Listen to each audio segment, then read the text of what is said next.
All right. We are back for another episode tonight. I have Ryan with me. Ryan, how are you? I'm doing okay. Me too.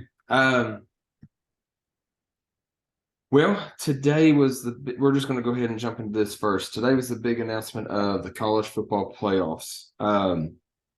This wasn't primarily on our agenda, but I just want to kind of give takes. I know you have thought about some things.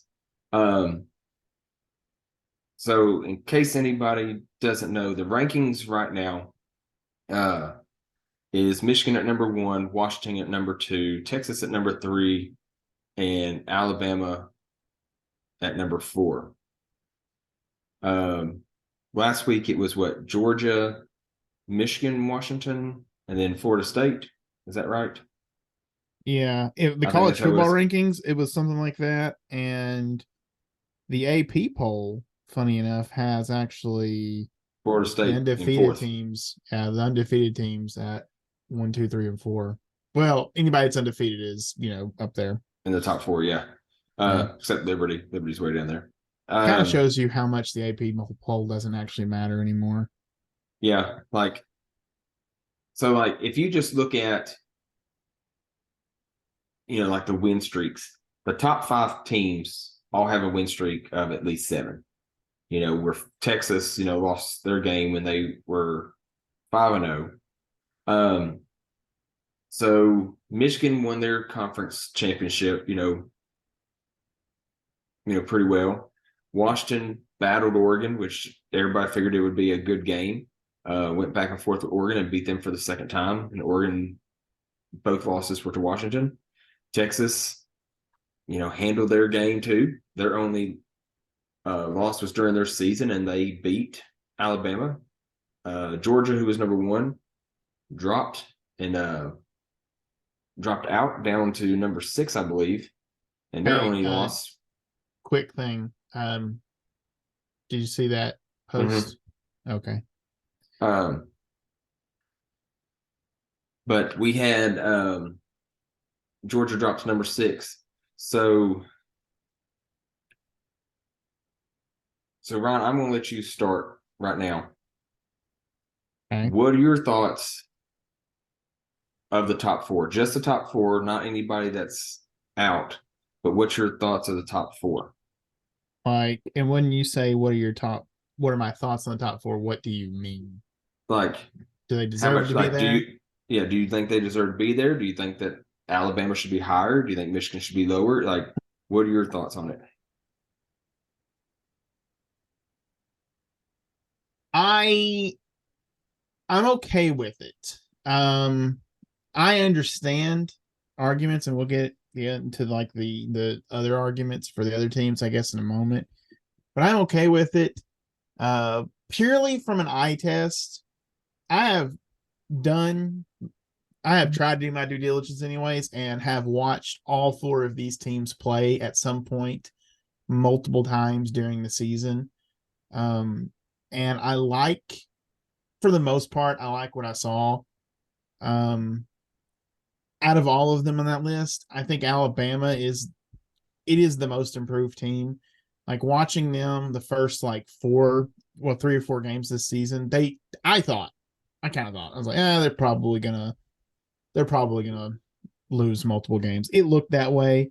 And then all of a sudden it clicked, it got together. Their defense is playing well, their offense is playing well. They look like the most improved team on the field. Michigan has remained dominant. You can make an argument.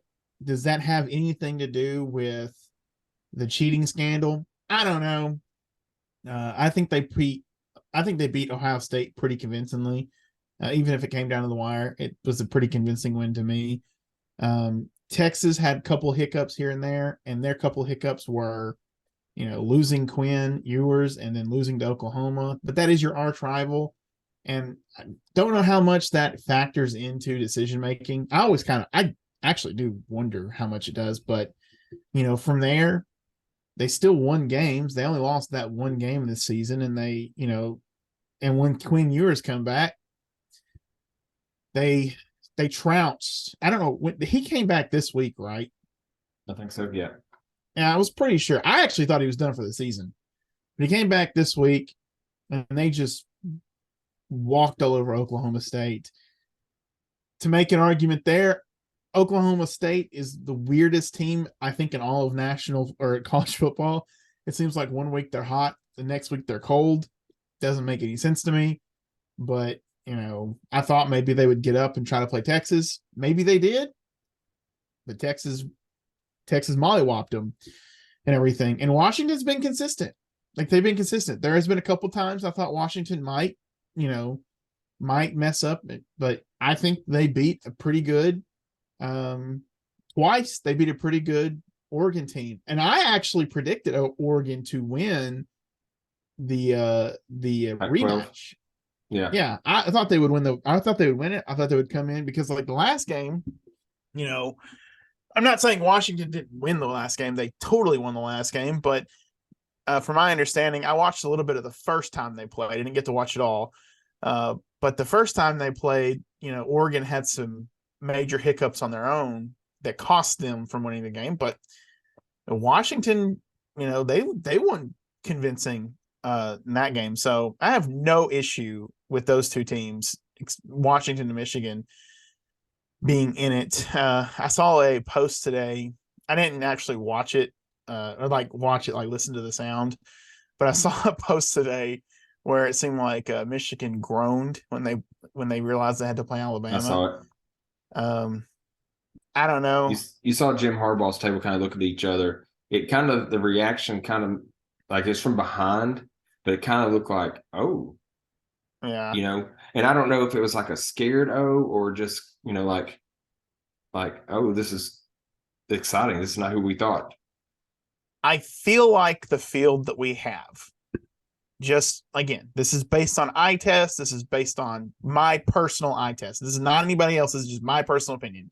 From what I have seen from all of these teams and their key players that they have on their team, I feel like the field that we have this year is the most competitive field that we could probably get out of all of the teams that were eligible for, well, not eligible, but out of all of the teams that were in the race.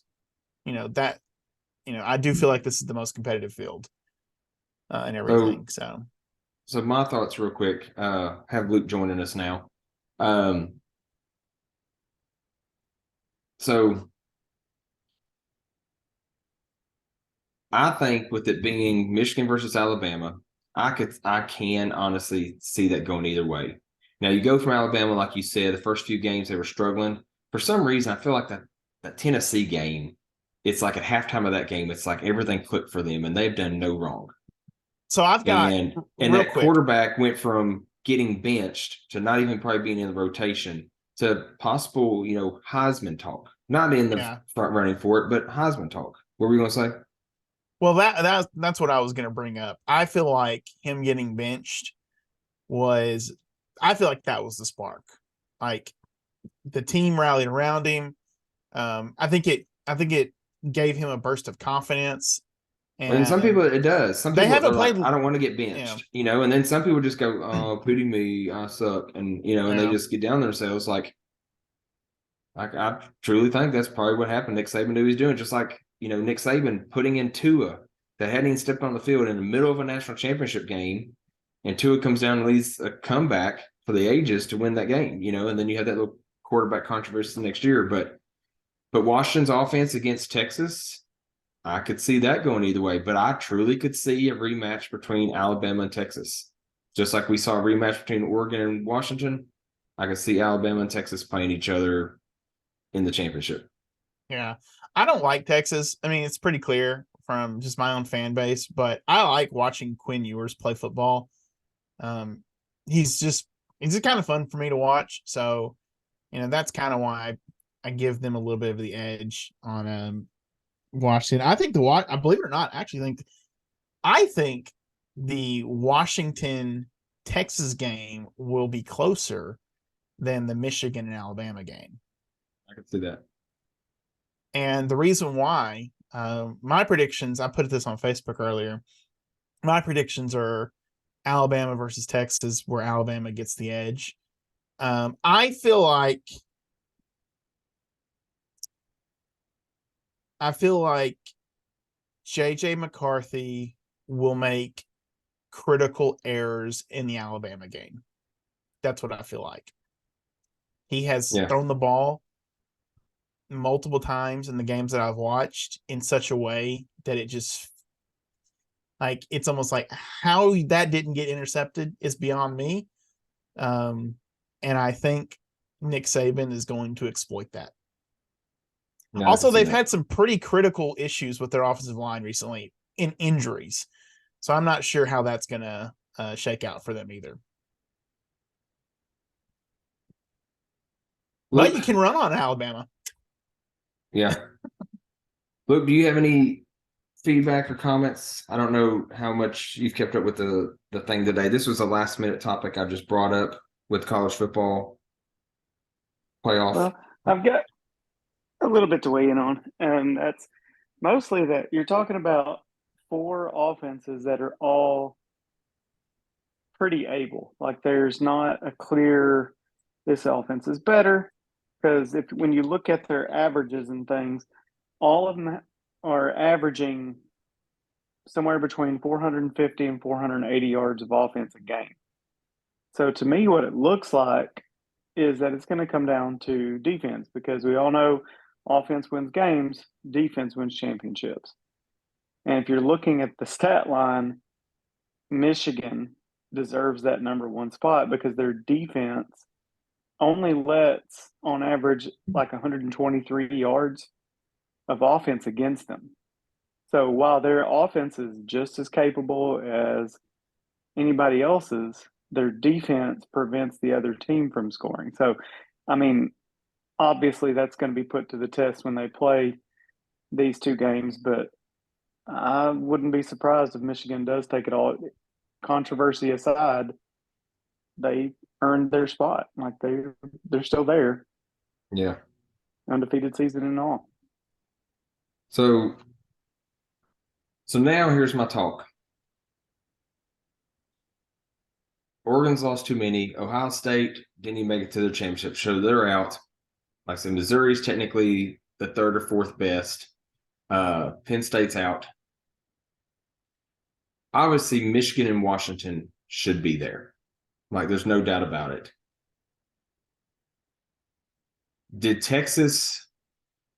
their win, which I think so. I really think Texas's win did enough in their championship game, put them in the top four.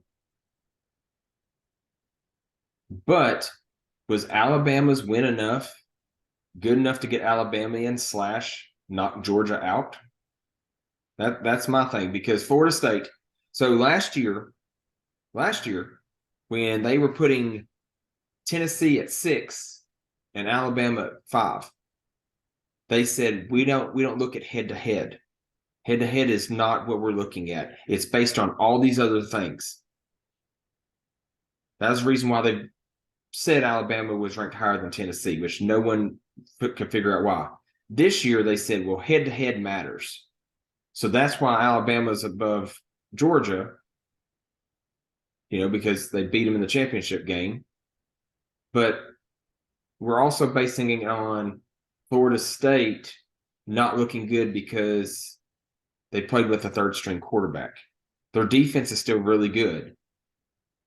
But are we just saying, well, they're not a top 14 because of the third string quarterback? He's fixing to have a month to prepare for a game. And he's a college quarterback that obviously was good enough to come to college there. So is that worth enough saying Florida, no, you can't be there? So Ryan, back to you on that. I want to make this clear. It's not something I necessarily agree with. So I'm not supporting the I'm not supporting the potential reasoning. But Luke's gone. Anyways, what I think my theory is this. I think TCU hurt Florida State's chances with their showing last year. Now, I know TCU had a full team last year, but it was clear they weren't competitive enough against Georgia. And I think I kind of think that played a factor into this. When you look at the Louisville game, they weren't thinking into the future, and I think their assumption was this is going to be the same competitive team that did not look competitive at all, that kind of had a scrape by win against a team that is far less superior in ways than the other championship games that were played. So I think that's what vaulted them over Alabama over Florida State. I think if Florida State didn't lose their quarterback, I do believe Florida State would be in that would be in the playoffs. I also think you can make an argument that if any other of these teams was in that same position where they lost their quarterback, especially Alabama, I think maybe the only team that can withstand that argument is Texas. But I think almost any other team that loses their quarterback probably would not have gotten in either if they remain undefeated. And Texas, again, I think Texas is probably the only team that might be able to beat that because they won most of their games after Quinn Ewers went down, and they did so somewhat convincingly. So, but my theory is that TCU's showing last year in the national championship game hurt Florida State's chances to get in the national championship or into the playoffs this year, and it is purely because of competitiveness. Yeah. So, and again, Luke, I'm not saying that's right. That's what I think is their thinking. yeah. So Luke, Florida State's undefeated. They were in the top 4 and they got booted out by Bama and Texas.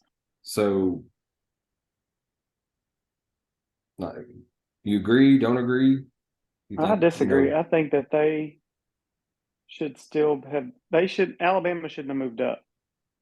Is my thought. And I know they knocked out Georgia, and that's a big deal because it is SEC football. And when you're talking about college sports, especially football, the SEC is the conference to beat. So I get that. But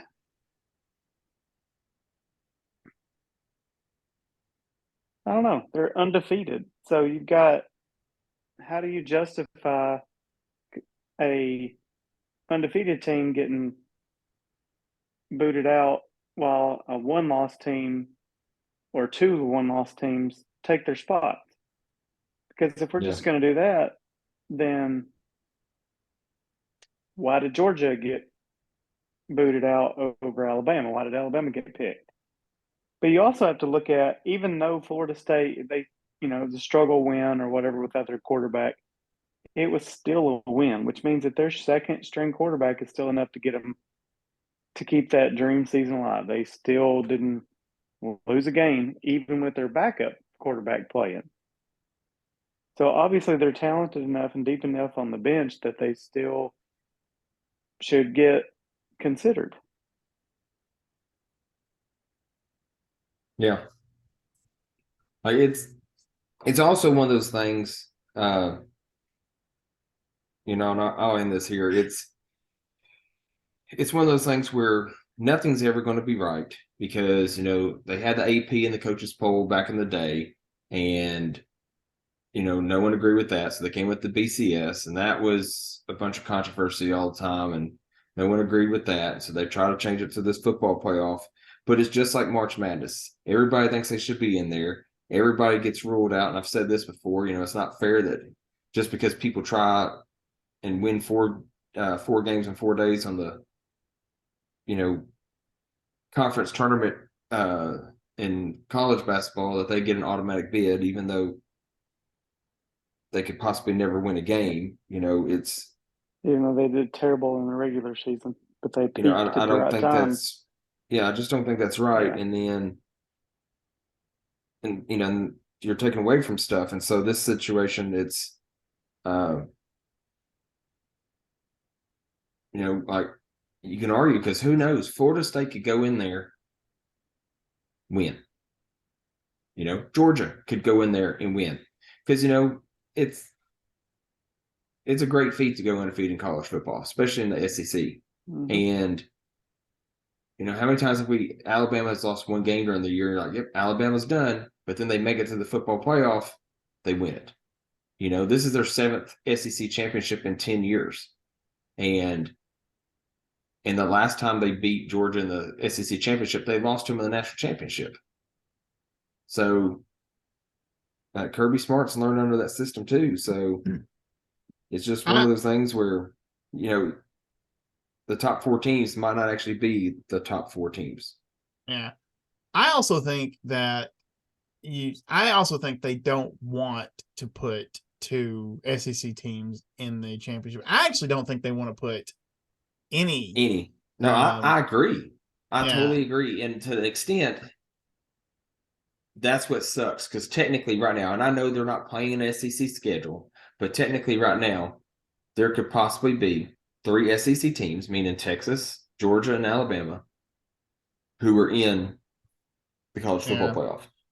And I also think, like, if you did this, like switch the years, I think last year, like if everything about this year was last year, Florida State gets in. I really do think it hinges on TCU's performance last year in the national championship game, because they just got obliterated. Now, there's an argument to be made with any team, say maybe Alabama, have gotten obliterated by Georgia last year. I think you could probably make that argument and everything, but does TCU just look so bad and the game was so boring in that way that I think you look at Florida State's game yesterday was not good, and so they decided we're not doing that again this year. And you could still have the same thing happen this year. One of these 4 teams could be the TCU, could have that Georgia level dominant game, where they just obliterate whoever they play. And it just kind of depends. And that's kind of what I like about it this year with the 4 teams that are in, is that, while I can make a prediction, at the same time, I'm like, actually, I'm not 100% sure that my prediction is going to come to fruition. Like, I could see a scenario in which all 4 of these teams, how they could win the whole thing. Yeah. All right, we're going to move on to the NFL. We're going to hit a little bit on the whole Brock Purdy stuff that's going on. So in case anybody doesn't know, Brock Purdy, because he doesn't date Taylor Swift, so some people don't know who some of these players are unless you date Taylor Swift. But Brock Purdy is quarterback for the 49ers. He was Mr. Irrelevant. He was the last pick in the draft a couple years ago. Went into the starting lineup, won every single one of his games. Technically lost the NFC Championship game to the Eagles, even though he tore his UCL and got knocked out, and they lost like 31-7. Deebo Samuel said if we had Brock Purdy the whole game, the game wouldn't be close. And tonight proved it, because they beat the Eagles 42-19 in Philadelphia. Thank the Lord. I don't know if beat is a good word.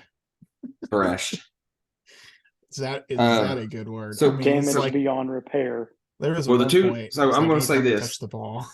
Since I'm, 49ers fan, the 2 top teams that they said 49ers probably could not beat was Cowboys and Eagles, and they have outscored them 84-29. They won 42-10 against the Cowboys and 42-19 against the Eagles. So, but then again, they did lose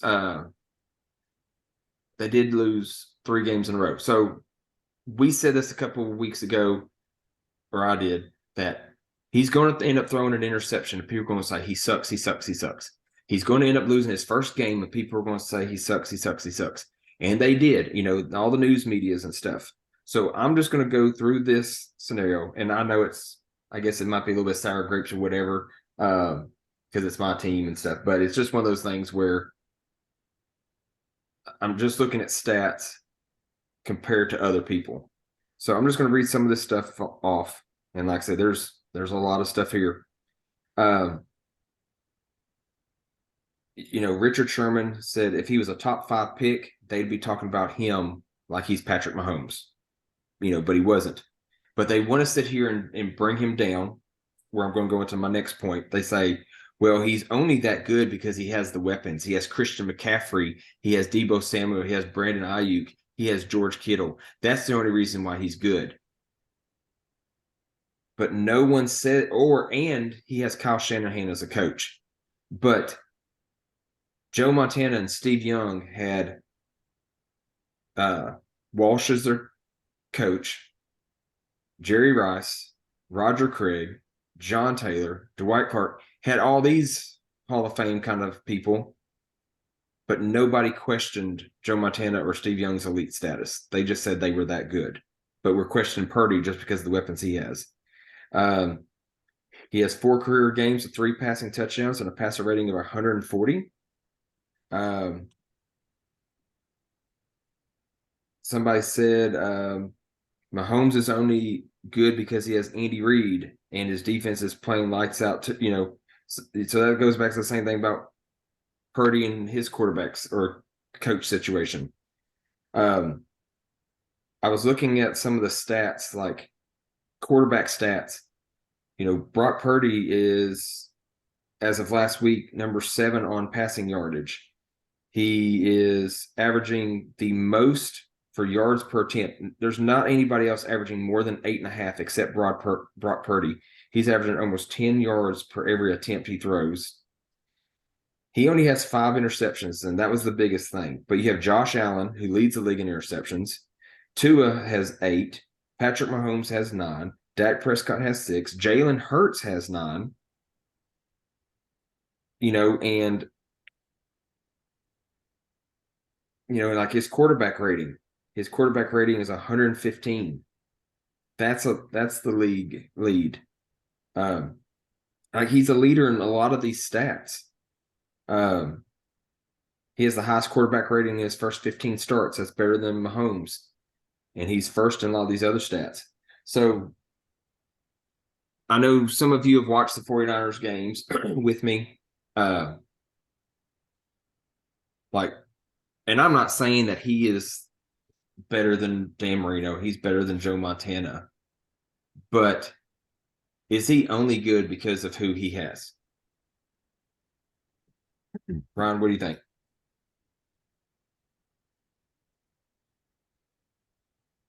The answer right now is yes and no. And I say that as a positive towards him. This is his second year, first full year of playing football. And I mean, it kind of just, NFL football, that is, if you look around the league, and look at these rookie quarterbacks, and I'm going to consider him a rookie quarterback for the moment. You look at the ones that are good and the ones that are not so good or not having good seasons, but the ones that have potential, it comes down to this, the weapons that they have. I mean, it kind of just does. I think Bryce Young has a potential. I think he's potentially a really good quarterback. He hardly has an offensive line. He hardly has weapons around him. They're not a good football team. They got rid of their coach. You look at CJ Stroud. CJ Stroud's a good quarterback. They've seen it. He's got some pretty good weapons around him. He's got a pretty decent offensive line. That's helped him a lot. Oh, what's his face? Trevor Lawrence. First year wasn't good. Now, coaching controversy aside, not many weapons. All this stuff that went wrong. They got him the stuff he needed, started picking up. Same thing kind of happened to Joe Burrow. Besides his injury, started picking up, got him to the Super Bowl. Things like that. So I think I do think you have to let them come into their own, and they're able to come into their own by, working with these really good players and being in a really good system that's going to let them build their confidence and build their knowledge of the game. So yeah, right now, he is really good because he has the weapons that are helping him grow. I think as the future goes on, he'll probably get even better. He'll start making those decisions on his own. He'll be able to get to that point where it's like, oh, he can run the offense without maybe as much interference or as much, coaching. Like, I'm not saying he's going to be Tom Brady, but everyone starts somewhere, and you have to start somewhere. This is him starting somewhere. So yeah, it's a yes and no answer right now. And I think if he was in a different offense, it probably wouldn't service him as well in most other offenses, because, and that's with coaches that they just kind of throw you out there and you're like, well, good luck, buddy. That's what it feels like anyways. So it's my opinion on that. Luke, what are your thoughts? See, I'm not going to play the yes and no thing, but I am going to change it a little bit. Let's start at the beginning. So he's the last pick of the draft. So he is Mr. Irrelevant. So I think that does two things for him. One, he comes into the league with a little bit of something to prove. So he has additional motivation behind his effort. So he's not the top pick where he feels like, I'm here, everybody wanted me. No, he came in with, I'm going to show you last pick. I'll teach you who's Mr. Irrelevant. And so that's going for him. The second thing is the reason that all the critics are speaking against him and stuff is because they don't like to be wrong. They named him Mr. Irrelevant. They said this guy deserves to be last pick. And now that he's turning out to be one of the better quarterback options, it seems like they're a little butthurt about it, for lack of a better phrase, but they don't want to be wrong. It affects their credibility or their expert status or their, top analyst position if they picked him to be last and he turns out to be first. So they're prejudiced against him anyway. Secondly, he is that good. He is, without the weapons or whatever. He's the one who has the IQ in the pocket. He's the one who knows when to roll out. He's the one who's making the throws, and he's the one not throwing interception. From the list that you gave, he has at about half of the interceptions that everybody else is doing. That comes from intelligence in the pocket or on the field, is knowing when to make the play and when not to. And I know quarterback gets hit in the backfield as he's in the throw, that gets picked, it counts against him as an interception. That's not really what I would consider an interception, not where he made a bad read and threw the ball wrong. So Brock Purdy is making good decisions in the pocket. Now, he's better because of the weapons that he has. Because if you give me a receiver that struggles to catch the ball, I can throw it to him in a perfect spot every time, and he may still drop it. But you put Christian McCaffrey or you put George Kittle out there, somebody who's not going to drop that ball, who's going to catch it every time, who's going to make plays after contact, that's when he gets better. And it's not even really his stat. It just looks better because the person that he gave the ball to knew what to do with it after they got the ball. So, yes, he is that good. But the weapons on his team, that's good coaching, that's good recruitment, and that makes him even better because now he's getting the ball to them and they're doing their job and doing something with the ball that they've just received. Are you done? Yeah. Okay. That was my thoughts. One thing that you said that I've always thought about is that thing at the very end there is, what would the conversations around the better players, I don't want to say GOAT players, but just the best players of all time look like if we switched it up, if like stats were switched up and a quarterback only, like they only got yardage for like Completions? their completions. So where it stops, that's from it. Where the ball was caught. That was the end of their stat line. Yeah. Like I wonder how that would just look and in the grand scheme of everything. if And that see, was and the that's hard case. to, and I know where you're going with that because like it's in fantasy football, it used to be in our league, it used to be negative points for pick sixes, and I'm thinking I've got to take that away because it's technically sometimes not. It's not always that quarterback's fault. Yeah, Yeah. He like got it could hit. have been a bad He tackle, got whatever. hit And from sometimes behind, and they picked even the it up. interceptions are not their fault, because it should have been caught and it was tipped in the air or whatever. But but my thing is, yeah. So you threw that little 5-yard route, and Deebo Samuel, since we're talking about Purdy, Deebo Samuel made the moves and broke the tackles to get you 60 more yards, But then again, there's some that where they threw the ball, where only the receiver could get it, is what got him to split the defense or whatever to lead him to get those extra 50 or 60 yards. Mm-hmm. But yeah, that would be, pretty decent stat to see because, you have the people that do more of those out routes and those posts, and you have some that throw those little passes in the flat or they throw to a lot of the running backs, because, when you think about per attempt, like when I talk about Brock Purdy, he's averaging 9.7 per attempt. If he attempted 40 passes, but he only completed 10 of them, like that means he's throwing 400 yards on 10 attempts, which, that's unheard of. But still, he's getting a first down for almost every throw he makes. No one else is 8.5, and you think, well, that's just a yard and a half more. But that's still a yard and a half more. That, they talk about this is the game of inches and feet, and I saw a stat on Brandon Ayuk, the receiver for the 49ers.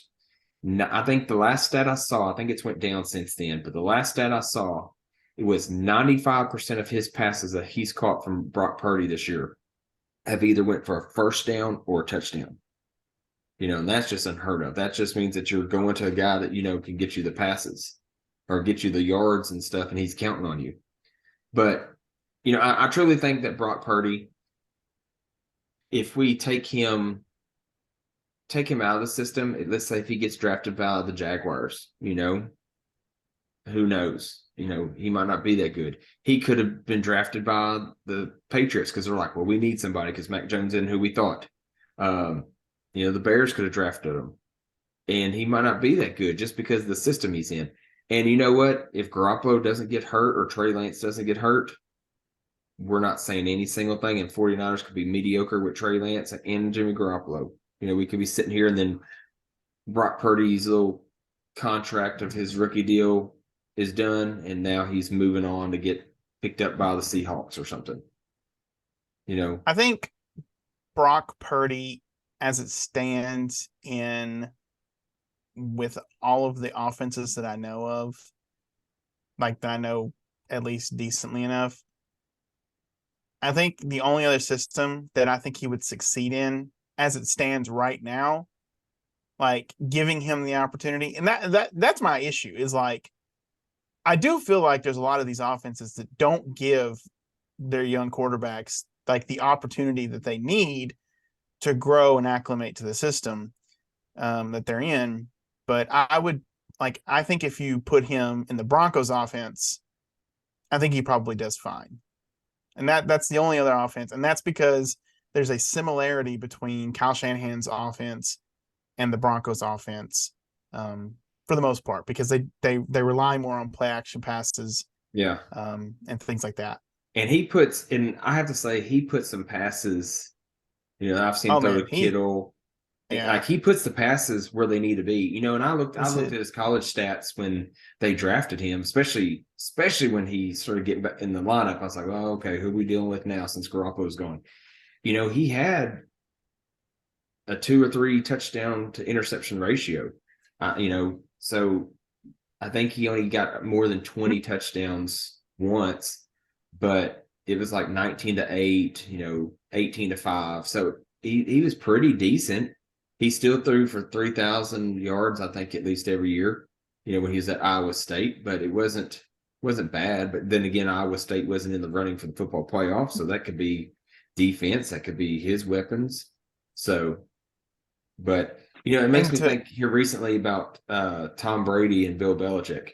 Since Tom Brady's left, Bill Belichick has been crap. And I get it. It goes with drafting. It goes with player development. It goes with all that stuff. But now I'm starting to think through all that mess. Now, I still don't think Tom Brady's the best quarterback ever, but is Bill Belichick really that good? Because he was crap at Cleveland. He was not very good those first couple of years in New England. And then Tom Brady takes over and they win a Super Bowl. Then they win another Super Bowl. And they win another one. They keep going. They're always in the running. And then that's where we're at. So I'm thinking, I really don't want to see Bill Belichick break that winning record just because of his issues he's had with, with cheating and, and I get it. You draft a player and and like even Andy Reid could lose Patrick Mahomes now and win 2 games over the next 3 years, but and he'd still be one of the best coaches the NFL's ever seen. So I get it. Just like, us sitting here, somebody's 25 years old and going, oh, they're the next Michael Jordan. Well, they probably are, but if they get hurt at 28, then we can't put them in the Hall of Fame just because they had 3 good years. I think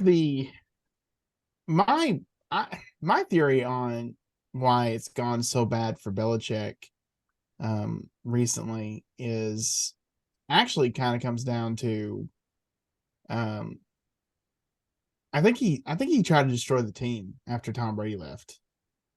I really believe that. I think he tried to destroy the team Tom Brady left, then to get fired or something, and then he realized he wasn't going to let punishment? Go. Like Robert Kraft was kind of like, well, you know what, you want to get fired, so I'm going to keep you here, kind of thing. I feel like that. There's a part of me that feels like that, and like he's just not been able to recover from it since. Like it's going to take. I think he's gone after this year. They're doing way too bad for him not to be gone. But I think after he's gone, I don't know who's going to be the next head coach, but it's going to have to be a complete rebuild. Like I think you're looking at another 3 to 4 years before the Patriots are truly back to relevancy. And everything. In fact, I honestly think once he goes, you just tank. Like you just openly, I don't know how much trouble you get in, but I think you openly just kind of show we're tanking.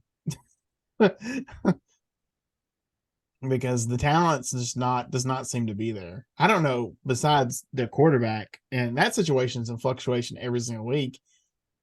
And Hunter Henry. But I mean, he's an older tight end. But other than that, I'm not. Ezekiel Elliott, is he even playing really? Well, he's like a backup. That Stevenson guy is the main running back. So I don't really see it. Like I don't. It's gonna take a couple years before they get back to any kind of relevancy, and it's gonna be a coach. And as right now, who's going to be the coach that's going to go there? That might be a conversation for a different time, but we'll see. I suppose. Yeah. Like I said, it has been interesting with a lot of the stories in the NFL this year, with them wanting to, with the Eagles, with the Cowboys. Another thing I saw about the Cowboys, since they're just so great. So 2 weeks ago, they had won, another great game. They scored a bunch of points. They had 8 wins this season, all against teams that were under 500, which means they've lost more than they've won. They beat the Giants twice. They beat the Jets, New England, the Chargers, the Rams, Carolina, and Washington. And those wins that outscored those opponents 298-87, which is phenomenal. But again, they were against losing teams, right?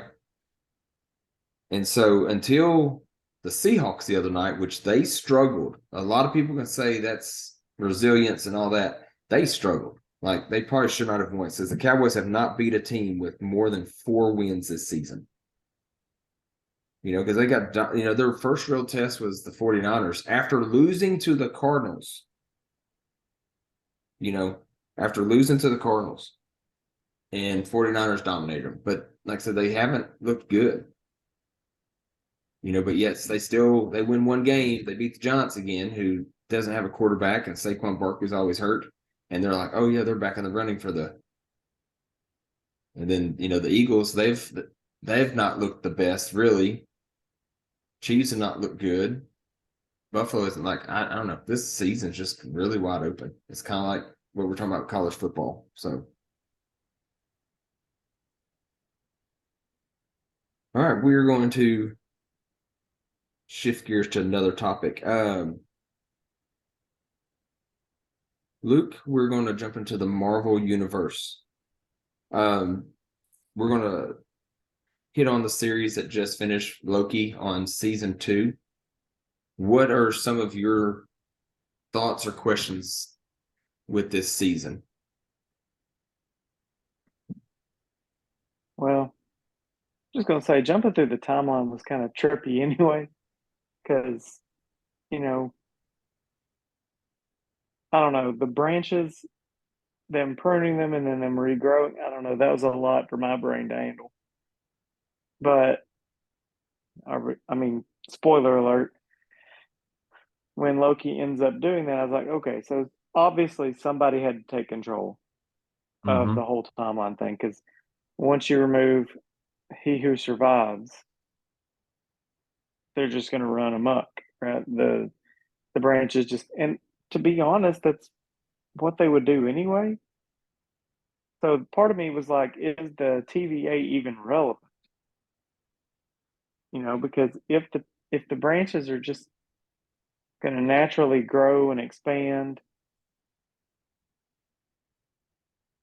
how are they all just disappearing too? How do they prune themselves? You know what I mean? Yeah. And how do they,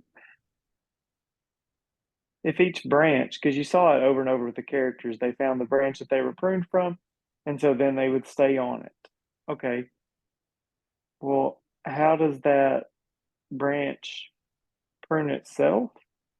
So I still had some questions about it, but I did think it was cool the way they kind of wrapped it up, and Loki kind of ends up where he's supposed to be. Somebody had to take control, and who better than him? Not to mention he's the only one who's really still there anyway, because nobody else wants to take control. Some of them want to burn the TVA down. Some of them just want to live their own life. Loki ends up being the only one vested enough to understand that it's his calling, and so he ends up taking control.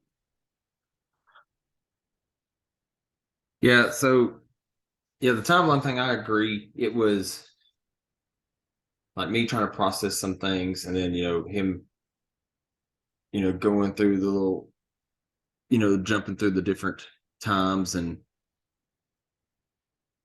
I didn't know where they were going with it at first. Was this going to be, could this be an issue with all Marvel where people start jumping between different times, the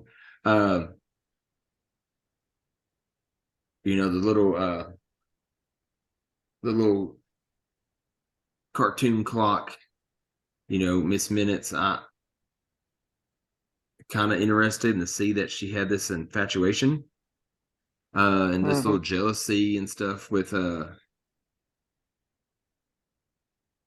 Kang variant, and in the direction that she was going with.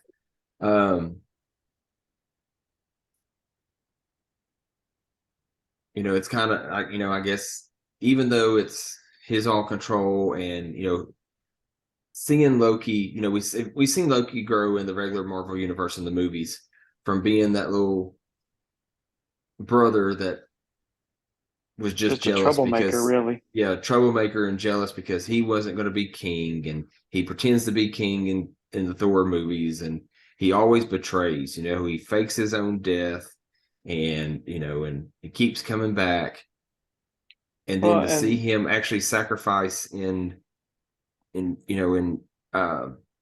Infinity War, and seeing that Thor actually cares for him, and that Loki was trying to actually sacrifice and save everybody. So now we see an end game that the Loki that disappears with the space stone is the Loki we've seen when he tried to take over New York. And so now we've seen him grow again to this person that's starts off causing mischief, that's going through everything, that's trying to be friends with Mobius and stuff, and then now he sacrifices himself he's going to take control of the timelines because that's the only way to fix it, because he kept doing the loop over and over again, and everybody keeps, yeah, and he could never get it right. Yeah, which is interesting because in the new Flash movie, that was kind of the same thing. He keeps going back and back and back and trying to fix it, and he just ends up making it worse. Some timelines just can't be saved. Yeah, which was kind of a thing here too. Like Loki's trying to save the timelines, but in the end, you can't save all of them because that's what was causing the problem, anyways. That they were basically they kept diverging and splitting off, and it's getting to be too much, and the loom can't handle it, and all that stuff. But I liked what you said about Loki growing, because in Thor, the first one, Thor figures out that he's not worthy to be king, and it's through his interaction with Jane Foster and Loki kind of manipulating that whole situation that he finally figures out what it means to be king. Yeah. So it wises him up. Well, Loki thought he was ready too, just like Thor did. But like you said, it took Loki all this time to realize he was just a slower learner than Thor. Thor picked up on it really quickly that, it's about, kind of giving up what you want for the greater good of your people. And Loki, it just took him longer to learn the same lesson. But eventually he comes to the same thing. He's now sitting on his own throne, but he's made all the important choices and he's grown in all the right ways to where he's finally ready for that throne. Yeah. Ron, your thoughts? I really like Loki. Kind of the same points that Luke made about his character, or you've made about his character growth and everything.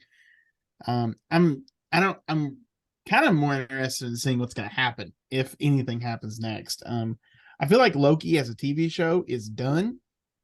But that character story is not finished. My hope is that in Thor 5, maybe if Thor 5 is the end of the Thor story, then it ends with both of them. Clearly, they won't be fighting each other unless something just drastic happens to Loki. But I hope that it's a story that kind of focuses on both of them in some way.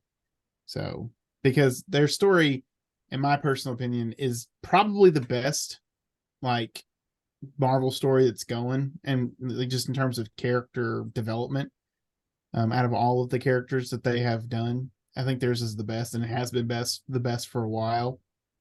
With a little bit of a hiccup there in Ragnarok, but even then, there's some good growth for Thor. Not Ragnarok, my bad. Love and Thunder, but there's still some good growth for Thor in that movie. So that's my 2 cents on that for the moment. Yeah, I like, I think that his character, I know, he had auditioned to play Thor when they did the, original auditions and stuff. But I've liked his character. I know that he's been bad and good through a bunch of different things, but I like that they have kept him. I guess you could consider him a bad guy, but kept him in the series instead of just killed him off like in the first Thor and then we're done with him. That was one thing I felt like with Marvel is I felt like more bad guys should have got away. Even though I know it's a movie, I just felt like since they are trying to make this one big universe and stuff, now they can because it is the multiverse and anybody can come back or they can find a different variant or something. Now, with that being said, So you have all the Kang variants. Ryan, have you heard what's the last statement on Jonathan Majors playing Kang? Is he done? I think I feel like he'll probably be sidelined a little bit, but I don't think they're giving up on him. Because I've heard that they're moving on. Then I heard that he's supposed to play 6 variants over the next couple movies and TV shows. I think they're going to refocus it, and they're going to make I think Kang Dynasty is going to get a name change if it hasn't already. I heard that too. And I think it's going to, I feel like it's going to be about Doom. Well, I heard that Dr. Doom was going to be God Doom. Is that right?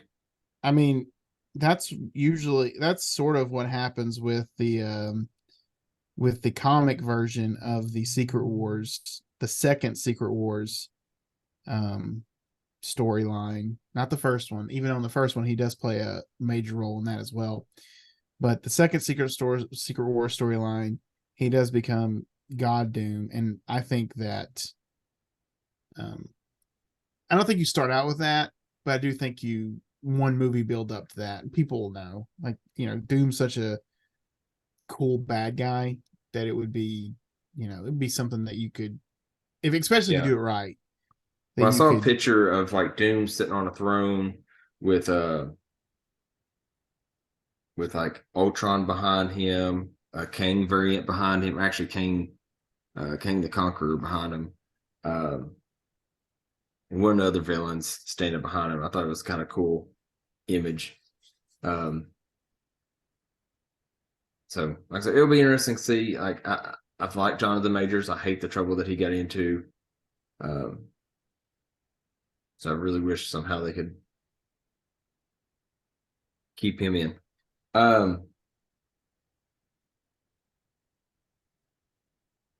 think that's where we're going to stop for tonight.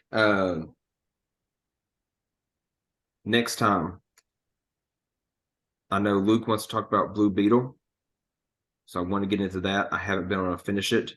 Ryan, have you seen it? Nope, I haven't watched it yet. It's on my list of things to watch. I just haven't got to it yet. Same here. I've watched it. Luke has given some high praise about it, so I really want to watch that and talk about that. I didn't have time to get it for this week, so I want to do that. Next time we talk, there's probably already going to be a Heisman winner, so I want to talk about that tonight, but I really want to talk about the college football playoff since that was a hot topic after today. So we'll do that. And then Ross had mentioned about doing a top 10 on video game series. So my question about that is, I'm going to ask you y'all's opinion before next time. Do we need to do like franchises or just top 10 video games in general?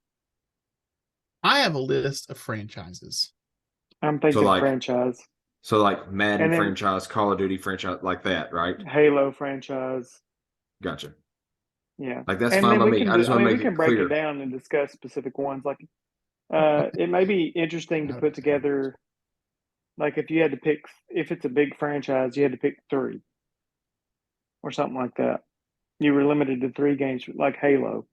You're limited to 3 games from that franchise, which now has like 9 games. Because it would be interesting to see too, if we rank these top 10 franchises, like how many of those games actually rank into our how many of those games actually rank in our top 10 game list. You know what I mean? Yeah.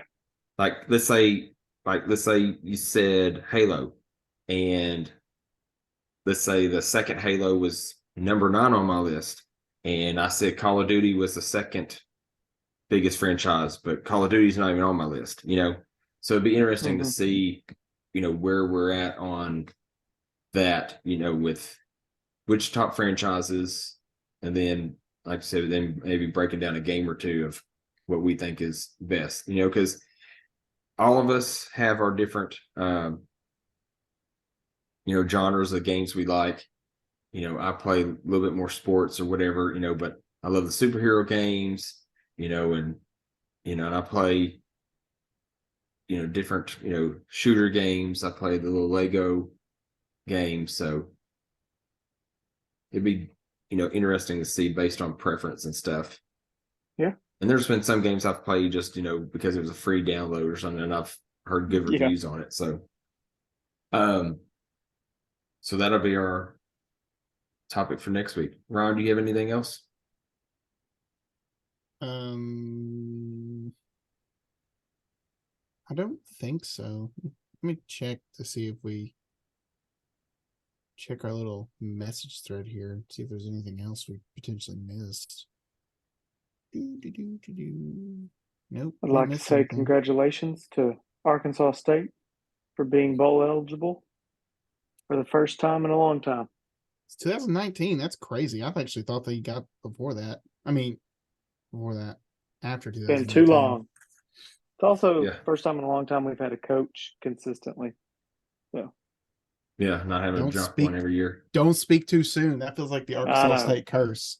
I know. Knock on wood. It's like the defense against the dark arts position. Nobody keeps it longer than a year.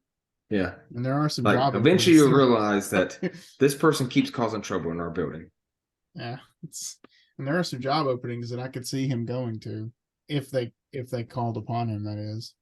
Yeah. All right. Well, we'll be looking for that for our next episode. And then I will get with y'all on a little bit more info for our next podcast. Now, I know we have skipped a week. Do we want to still stay 2 weeks out or get back onto our normal path, or what do you want to do? It doesn't really bother me. Okay. I would say every 2 weeks. Okay. Well, we will do that. Works pretty well. Well, Ron and Luke, thank you for chatting with me tonight. And we will, if anybody, whether you're overseas or in the United States, if you're listening to this, don't forget you can comment on the links on the website and leave us a topic you want to talk about, or have any questions that we can answer for you based on our shows that we put out here. So appreciate everybody that is listening and giving us likes on some of the social media pages. And from Ron and Luke, thank you for listening.